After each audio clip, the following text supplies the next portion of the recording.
नमस्कार, आपण पाहता एबीपी माझा. मी श्रुती कुलकर्णी. या बुलेटिनमध्ये आपले स्वागत. बुलेटिनच्या सुरुवातीला महत्त्वाच्या बातम्यांचा वेगवान आढावा 100 हेडलाईन्समधून. रत्नागिरीतल्या मार्लेश्वर मंदिरात भाविकांसाठी ड्रेस कोड लागू. पेहराव हिंदू परंपरेला साजेसा सुसंस्कृत असावा, मार्लेश्वर देवस्थानाचं भाविकांना आवाहन. आळंदी संस्थानचे प्रमुख निरंजन नाथ यांची पोलिसांसह माध्यमांवर मुजोरी. आळंदी संस्थानच्या सेवेकरांकडून चुकीची वागणूक. पुण्याच्या भवानी पेठेत पालखी दाखल झाल्यानंतरचा प्रकार. संत गजानन महाराजांची पालखी परळीहून अंबाजोगाईकडे मार्गस्थ. अंबाजोगाई मार्गावर असलेल्या घाटातून पालखीचं मार्गक्रमण. हरिनामाचा गजर करत वारकऱ्यांचा उत्साह. पुण्यात अनेक पालख्या मुक्कामी असल्यानं शनिवारवाडा, लाल महाल बघण्यासाठी वारकऱ्यांची मोठी गर्दी. पावसानं विश्रांती घेतल्यानं वारकऱ्यांकडून शहरातील प्रेक्षणीय स्थळांना भेटी दिल्या जात आहेत. गेवराई तालुक्यातील 2 दिवसांच्या मुक्कामानंतर मुक्ताईंची पालखी नामल गावात दाखल झाली आहे. नामलगाव येथील मुक्कामानंतर उद्या बीड शहरात मुक्ताईंच्या पालखीचं आगमन होईल. पुण्यातील निवडुंगा विठोबा मंदिरात संत तुकाराम महाराजांच्या पालखीचं दर्शन घेण्यासाठी मोठी गर्दी. निवडुंगा विठोबा मंदिरात तुकोबांच्या पालखीचा मुक्काम. पुण्याचा मुस्लिम सेवेकरी करतोय वारकऱ्यांची सेवा. हैदराबादमध्ये स्थायिक असलेल्या अब्दुल रजांकडून गेल्या 30 वर्षांपासून वारकऱ्यांची सेवा. कर्जबाजारीपणामुळे आत्महत्या केलेल्या शेतकऱ्यांची मुलं वारीत सहभागी. आत्महत्या करू नका, शेतकऱ्यांच्या मुलांचं आवाहन. आषाढी सोहळ्याच्या पार्श्वभूमीवर पंढरपूरमध्ये उद्या महासफाई अभियान राबवलं जाणार. पालकमंत्री जयकुमार गोरे, जिल्हाधिकारी आणि नागरिक हातात झाडू घेऊन स्वच्छतेत सहभागी होते.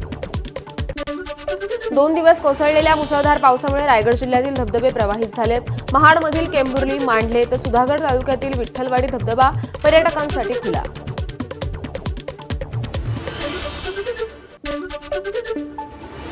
पुणे जिल्ह्यात पडत असलेल्या मुसळधार पावसामुळे चुलांगण धबधबा प्रवाहित. निसर्ग सौंदर्य अधिकच बहरल्यानं नागरिकांची गर्दी. पुण्यातील खडकवासला धरण साखळीत एका दिवसात 1.5 टीएमसी पाणीसाठा वाढला. धरण साखळीतील 4ही धरणात 9.67 टीएमसी पाणीसाठा. मागील वर्षीच्या तुलनेत यंदा धरणांमध्ये तिप्पट पाणीसाठा. नाशकातील गोदावरी नदीची पूरस्थिती सलग 3ऱ्या दिवशी देखील कायम. गंगापूर धरणातील पाण्याचा विसर्ग सुरू केल्यानं पाणी पातळीत वाढ झाली आहे. नाशिकच्या गंगापूर धरणातून पाण्याचा विसर्ग वाढला. 1160 क्युसेक वेगावरून 2320 क्युसेकने पाण्याचा विसर्ग. नदीकाठच्या गावांना नागरिकांना सतर्कतेचा इशारा. नाशिक जिल्ह्यात झालेल्या पावसामुळे जायकवाडी धरणात पाणी यायला सुरुवात झाली आहे. या धरणात 14,000 क्युसेक वेगानं पाण्याची आवक असून 31% पाणीसाठा उपलब्ध आहे. इंदापूरमधील उजनी धरणातून भीमा नदीत 16,000 क्युसेकने विसर्ग सुरू. धरण 73% भरलं असून प्रशासनाकडून नदीकाठच्या नागरिकांना सतर्कतेचा इशारा. तळकोकणातील देवगडमधील न्हावणकोंड धबधबा प्रवाहित झालाय. निसर्ग सौंदर्य पाहण्यासाठी मोठ्या संख्येनं पर्यटक दाखल. मुसळधार पावसानं धबधबा प्रवाहित. सातारा जिल्ह्यातील पर्यटन स्थळांवर बंदी नाही तर फक्त मार्गदर्शक सूचना जारी. धबधब्यांच्या शेजारी दरीच्या काठावर सेल्फी काढण्यास बंदी तर काळजी घेण्यासही जिल्हाधिकाऱ्यांचं आवाहन. अकोला जिल्ह्यातील पिंपळखुटा गावात 2023 ते 24 सालच्या गारपिटीच्या सर्वेक्षणात भ्रष्टाचार झाल्याचं समोर आलंय. खोटे पंचनामे करून लाभ देण्यात आला असल्याचा आरोप. लवकर कारवाई न झाल्यास आमरण उपोषण करण्याचा शेतकऱ्यांचा इशारा. अकोला शेतकऱ्यांसाठी शासन आपल्या बांधावर हा उपक्रम. या अंतर्गत तळेगाव बाजार येथील कृषी विभागाच्या अधिकाऱ्यांकडून शेतकऱ्यांच्या बांधावर जात बियाणं वाटप. यावेळी कृषी विभागाच्या अधिकाऱ्यांनी स्वतः पेरणी देखील केली. मुंबईवरील पाणी कपातीचं संकट काहीसं टळलंय. पाणीपुरवठा होणाऱ्या 7ही तलावांमध्ये सप्टेंबरपर्यंत पुरणारा जलसाठा. हवामान खात्याच्या अंदाजानुसार पुढील काही दिवस पावसाचा जोर कायम राहील. मेट्रो प्रकल्पाच्या कामांसाठी 22 ते 28 जून दरम्यान अंधेरी, विलेपार्ले, पूर्व परिसरात कमी दाबाने पाणीपुरवठा होईल. पाणी जपून वापरण्याचं आवाहन.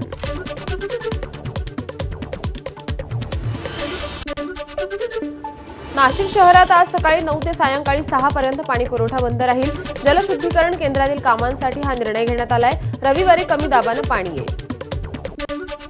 छत्रपती संभाजीनगरच्या मुकुंदवाडी परिसरात तिघांवर शस्त्राने हल्ला. पालिकेकडून 7 तासात 229 अतिक्रमण भुईसपाट. या कारवाई विरोधात आज मुकुंदवाडी परिसरात आंदोलन. नागपूर जिल्ह्यातील कोंढाळी काटोल रोडवर ट्रक आणि दुचाकीत भीषण अपघात झाला। या घटनेत 2 तरुणांचा जागीच मृत्यू झालाय तर 2 जण गंभीर जखमी झाले। भिवंडी तालुक्यातील कामवारे नदीत पोहण्यासाठी गेलेल्या 2 सख्या भावांचा बुडून मृत्यू झाला। गोरसई येथील ही घटना आहे। एनडीआरएफच्या मदतीने मृतदेह शोधण्यात यश आले। रणथंभोरची प्रसिद्ध वाघीण अॅरोहेडचा मेंदूच्या ट्यूमरमुळे मृत्यू झाल्याचे समोर आले। वन विभागाच्या अधिकाऱ्यांकडून अॅरोहेडला श्रद्धांजली अर्पण करत तिचं दहन करण्यात आलं। भंडाऱ्याच्या बायपास महामार्गावरील उड्डाणपुलावर होंडा सिटीनं दुचाकीस्वाराला चिरडलं। अपघातात पती पत्नीसह 2 चिमुकले गंभीर जखमी। मुंबई गोवा राष्ट्रीय महामार्गावर कणकवलीत भीषण अपघात झाला। या घटनेत दुचाकी चालकाचा मृत्यू झाला। दुचाकी चुकीच्या दिशेने जात असल्यानं अपघात घडल्याची माहिती। अहिल्यानगरचे पोलीस अधीक्षक सोमनाथ घारगे यांच्या विशेष पथकाची मोठी कारवाई। पोलिसांचा 2 मटका बुकींवर छापा। कारवाईत 10 लाख किमतीचा मुद्देमाल जप्त। बिबट्याच्या हल्ल्यात 4 वर्षीय चिमुरडीचा मृत्यू झालाय। नाशिकच्या सिन्नर तालुक्यातील गोंदे शिवारातील ही घटना आहे। वन विभागाने तात्काळ बिबट्याचा बंदोबस्त करावा, गावकऱ्यांची मागणी। नागपूर अमरावती राष्ट्रीय महामार्गावर अज्ञात वाहनाच्या धडकेत अस्वल ठार झाले। अस्वल महामार्ग ओलांडताना अज्ञात वाहनानं धडक दिल्यानं ही घटना घडली। बैलगाडीसह बैल पडले विहिरीत, 2 बैलांचा मृत्यू तर शेतकरी थोडक्यात बचावला। वर्धा जिल्ह्यातील समुद्रपूर तालुक्यातील तास शिवारात ही घटना घडली। अहिल्यानगरात कोतवाली पोलिसांची गांजाचा ट्रक पकडत मोठी कारवाई। तब्बल 19 लाखांचा गांजा कारवाईत जप्त। ओडिशा राज्यातून गांजा विकण्यासाठी आरोपी आल्याचं तपासात समोर। चंद्रपुरातील मूल शहरात भर दिवसा बिबट्याचं दर्शन। कर्मवीर महाविद्यालयासमोर असलेल्या झाडावर बिबट्याचं दर्शन। लोकांचा गोंधळ वाढताच बिबट्या जंगलाच्या दिशेने पसार झाला।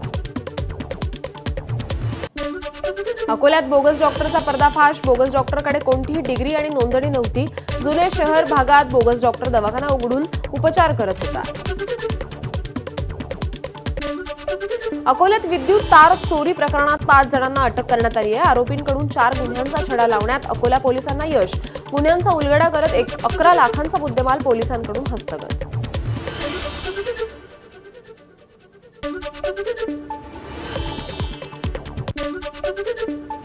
बीडच्या धारूरमध्ये व्याजाच्या पैशातून तरुणाचं अपहरण करण्यात आलंय। मुलगा जिवंत पाहिजे असेल तर 50,000 रुपये द्या, अपहरण करणाऱ्यांची मुलाच्या आईला धमकी।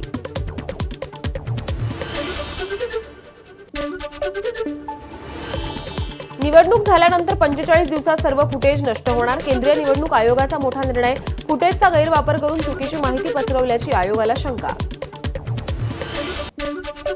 नाना पटोलेंचे निवडणूक आयोगासह महायुतीवर गंभीर आरोप। 45 दिवसात पुरावे नष्ट करण्याचा निर्णय संगनमतानं।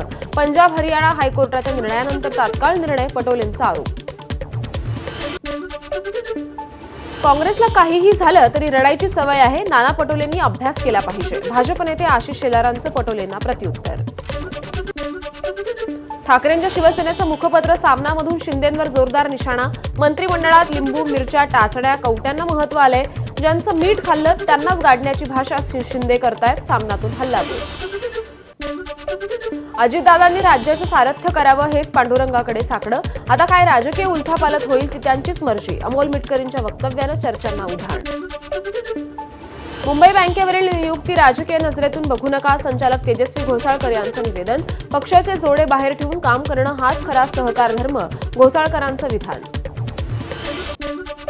मनसेच्या केंद्रीय समितीची आज पुन्हा बैठक। कामकाजाचा आढावा आणि A+ सीटची वर्गवारी यावर चर्चा होणार असून 24 जूनपर्यंत बैठकांचं नियोजन असल्याची माहिती।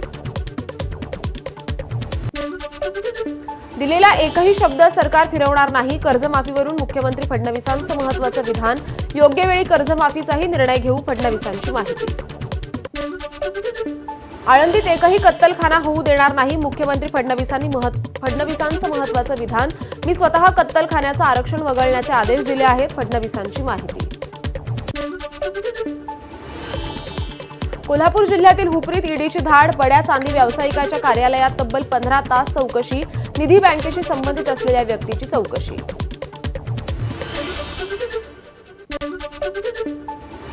राज्यातील अभियांत्रिकी कॅप प्रवेशात नवे बदल जाहीर झालेत। यंदा कॅप प्रवेश प्रक्रियेत 4 फेऱ्या असणार। पहिल्या फेरीत पहिला पर्याय बंधनकारक असेल तर पुढल्या फेऱ्यात अधिक पर्यायांची मुभा असेल।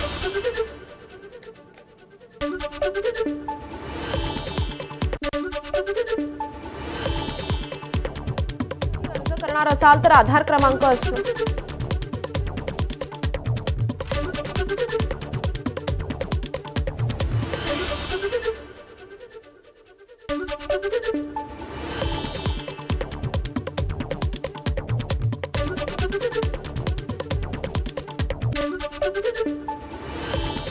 राज्यात 2019 पूर्वीच्या वाहनांसाठी HSRP लावण्यासाठी 15 ऑगस्टपर्यंत मुदतवाढ। ही शेवटची मुदतवाढ असून यानंतर वायुवेग पथकामार्फत दंडात्मक कारवाई करण्यात येणार असल्याची RTOची माहिती।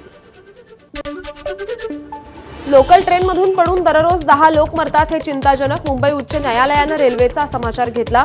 लोकल ट्रेनला लवकरात लवकर स्वयंचलित दरवाजे बसवण्याची देखील सूचना।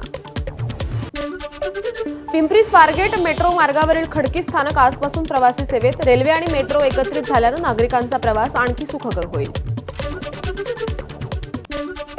डहाणूतील साखरे गावात 40 मीटर लांबीचा बुलेट ट्रेनसाठीचा पहिला बॉक्स गर्डर यशस्वीरित्या उभारण्यात आला। यामुळे महाराष्ट्रातील प्रकल्पाच्या कामांना गती। पश्चिम रेल्वे मार्गावर बोरिवली ते भाईंदर स्थानकांदरम्यान आज रात्री 3.5 तासांचा जम्बो ब्लॉक। अप जलद मार्गावर रात्री 11 ते मध्यरात्री 2 वाजेपर्यंत ब्लॉक। या दरम्यान काही लोकल फेऱ्या रद्द।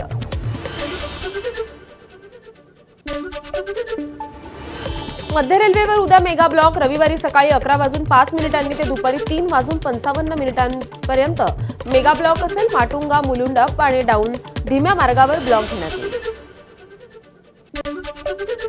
मुंबईतील हार्बर रेल्वे मार्गावर देखील उद्या मेगा ब्लॉक असेल। मानखुर्द ते नेरूळ स्थानकादरम्यान ब्लॉकचं आयोजन। सकाळी 11:15 ते दुपारी 4:15 पर्यंत मेगा ब्लॉक असेल। तुळजाभवानी देवीची जुलै महिन्याची सिंहासन पूजा बुकिंग आजपासून सुरू झाली आहे। 21 ते 26 जून दरम्यान ऑनलाईन नोंदणी करता येईल। बुकिंगची अंतिम यादी 30 जूनला जाहीर होईल। धाराशिवमधील टेक्निकल टेक्सटाईल पार्कला गती। वस्त्रोद्योग निर्मिती प्रकल्पासाठी जागा वाटप प्रक्रिया सुरू। कौडगाव MIDCत इच्छुक गुंतवणूकदारांचे अर्ज मागवले। नाशिकच्या गंगापूर रोडवरील कलाग्राम प्रकल्पाची छगन भुजबळांकडून पाहणी। महिला बचत गटांसाठी उभारल्या बाजार हाटचं काम रखडल्यानं परिस्थितीचा आढावा घेतल्याची माहिती। अमरावती महापालिकेला नव्या दूरसंचार कायद्यामुळे दरवर्षी 1.5 कोटींचं नुकसान होईल। मोबाईल टॉवर आणि भूमिगत केबलवर नवा दूरसंचार कायदा लागू झाल्यानं मोठा परिणाम। विमान अपघातात मृत्यू झालेला क्रू मेंबर दीपक पाठक यांच्या पार्थिवावर अंत्यसंस्कार झाले। अपघाताच्या 9 दिवसांनंतर पाठक यांच्यावर बदलापूर येथे अंत्यसंस्कार। अहमदाबाद विमान दुर्घटनेतील मृत्यू झालेला इरफान शेख यांचा दफनविधी। इरफान हे दुर्घटनाग्रस्त विमानातील क्रू मेंबर। दुर्घटनेच्या 10व्या दिवशी इरफान यांच्यावर दफनविधी। अमेरिकेशिवाय इराणचे आण्विक तळ नष्ट करणं इस्रायलला अशक्य। अमेरिकेचे अध्यक्ष डोनाल्ड ट्रम्प यांचं वक्तव्य। इराण इस्रायलच्या शस्त्रसंधीला माझं प्राधान्य, पण परिस्थिती पाहून निर्णय घेऊ, ट्रम्प यांचं विधान। मला शांततेचा नोबेल मिळणार नाही, पण लोकांना सारं माहिती आहे। अमेरिकेचे अध्यक्ष डोनाल्ड ट्रम्प यांचं वक्तव्य। कांगो आणि रवांडा शस्त्रसंधी घडवल्यानंतर त्यांनी हे वक्तव्य केलं। शांततेच्या नोबेल पुरस्कारासाठी पाकिस्तानकडून ट्रम्प यांच्या नावाची शिफारस। भारत पाकिस्तान तणावादरम्यान मध्यस्थीसाठी नोबेल देण्याची मागणी। इस्रायलकडून इराणच्या क्षेपणास्त्रांचा हवेतच निचरा। या संघर्षात इराणी क्षेपणास्त्राचा खच तेल अवीवच्या रस्त्यावर पडलेल्याचा व्हिडिओ समोर आलाय। भारताच्या ऑपरेशन सिंधूचा विस्तार। भारत, नेपाळ आणि श्रीलंकेच्या नागरिकही मायदेशी आता सोडणार। इराणमधून भारतीयांना आणण्यासाठी ऑपरेशन सिंधू। नेपाळ आणि श्रीलंका सरकारच्या विनंतीनंतर भारताची मदत। चीनमधून वाढत्या आयात, बेरोजगारी आणि उत्पादन घटल्याचा मुद्दा उपस्थित करत राहुल गांधींचा मेक इन इंडियावर सवाल। तर मोदी सरकारकडून केवळ घोषणा करत असल्याचा राहुल गांधींकडून एक्सपोजद्वारे आरोप। शाहरुख खानच्या मन्नत बंगल्याची BMC अधिकाऱ्यांकडून पाहणी। नूतनीकरणात किनारी नियमन क्षेत्रातील नियमांचं उल्लंघन झाल्याचा आरोप होता। वर्सोवा किनाऱ्यावर योग दिन मोठ्या उत्साहात साजरा झाला। खासदार रवींद्र वायकर, तुषार कपूर, समीर वानखेडे आणि क्रांती रेडकर सहभागी। दररोज योग करण्याचं वायकरांकडून आवाहन। सांगलीत भक्तियोग सादरीकरणातून जागतिक विक्रमाची नोंद. वारकरी परंपरेत पार पडलेल्या या कार्यक्रमात हजारो नागरिकांचा सहभाग. मंत्री जयकुमार गोरेंची प्रमुख पाहुणे म्हणून उपस्थिती. परभणी जिल्हा क्रीडा संकुलावर जागतिक योग दिनानिमित्त सामूहिक योग कार्यक्रम. यावेळी जिल्हाधिकारी, जिल्हा परिषद सीईओ यांच्यासह अनेक नागरिकांची उपस्थिती. बुलढाणा जिल्ह्यात जिजामाता स्टेडियमवर सामूहिक योग दिन साजरा करण्यात आला. यावेळी शहरातील नागरिकांसह हजारो विद्यार्थी सहभागी झाले. रत्नागिरी जिल्ह्यात देखील आंतरराष्ट्रीय योग दिनाचा उत्साह. जिल्ह्यातल्या विविध भागांमध्ये योग शिबिरांचं आयोजन. शहरातील जिल्हा क्रीडा संकुलामध्ये विद्यार्थ्यांची योगासनं. वाशिम शहरातील लाखाळा परिसरात योग शिक्षक संघाच्या वतीनं आज योग दिन साजरा. यावेळी विविध योगासनं करून शरीर स्वास्थ्याबद्दल महत्त्व पटवून देण्यात आलं. नाशिकच्या पोलीस आयुक्त कार्यालयात योग अभ्यासाच्या कार्यक्रमांचं आयोजन. यावेळी वरिष्ठ अधिकारी आणि कर्मचाऱ्यांकडून योगाभ्यास. योगाचार्य संगू गुरुजी यांच्या माध्यमातून शिकवला गेला योगा. भंडाऱ्यात आंतरराष्ट्रीय योग दिनाच्या कार्यक्रमात शेकडोंनी सहभाग घेतला. विविध योगा आसनं करून मनःशांती मिळवली. जळगावमध्ये आज 11वा जागतिक योग दिवस साजरा. यावेळी विविध शाळांमधील विद्यार्थ्यांचा योगाभ्यास. धाराशिवच्या उर्दू शाळांमध्ये योग दिन उत्साहात साजरा. यावेळी विद्यार्थी आणि शिक्षकांकडून योगाभ्यास करण्यात आला. यावेळी शिक्षकांनी नियमित योगाचं महत्त्व पटवून दिलं. नाशिकच्या येवल्यातील स्वामी मुक्तानंद विद्यालयामध्ये जागतिक योग दिन साजरा. यावेळी विद्यार्थ्यांकडून विविध प्रकारांच्या योगासनाचा अभ्यास. 11वा आंतरराष्ट्रीय योग दिन वाशिम जिल्हा प्रशासनाद्वारे उत्साहात साजरा. वाटाणे लॉन येथे आयोजित भव्य सामूहिक योग सत्रात जिल्हा प्रशासनाच्या अधिकारी, कर्मचाऱ्यांसह शेकडो नागरिकांनी योगाभ्यास केला. 11व्या जागतिक योग दिनानिमित्त पंतप्रधान नरेंद्र मोदींचा विशाखापट्टणममध्ये 5 लाख लोकांसोबत yoga. Yoga for one earth one health ही यंदाच्या योग दिनाची थीम आहे. हरियाणात योग दिनानिमित्त राज्यस्तरीय कार्यक्रमांचं आयोजन. यावेळी योगगुरू बाबा रामदेव आणि हरियाणाचे मुख्यमंत्री नायब सिंग सैनींचा योगाभ्यास. संरक्षण मंत्री राजनाथ सिंग यांचा उधमपूरमध्ये योगाभ्यास. योग दिनानिमित्त जम्मू काश्मीरच्या उधमपूरमध्ये विशेष कार्यक्रम. योग दिनासाठी मुख्यमंत्री देवेंद्र फडणवीस पुण्यात. फडणवीस यांच्यासह लाखो वारकरी, विद्यार्थी आणि पुणेकरांनी योगाभ्यास केला. उत्तर प्रदेशचे मुख्यमंत्री योगी आदित्यनाथ यांची गोरखपूरमध्ये योगासनं. 11व्या जागतिक योग दिनानिमित्त उत्तर प्रदेशमध्ये योगाभ्यासाचा कार्यक्रम. वडनगरमध्ये 11वा जागतिक योग दिन साजरा. गुजरातचे मुख्यमंत्री भूपेंद्र पटेल यांचा कार्यक्रमात सहभागी होत अभ्यास. आसाममधील बक्सामध्ये 11वा आंतरराष्ट्रीय योग दिन साजरा. यावेळी मुख्यमंत्री हिमंत बिस्वा शर्मा यांचा कार्यक्रमात सहभाग.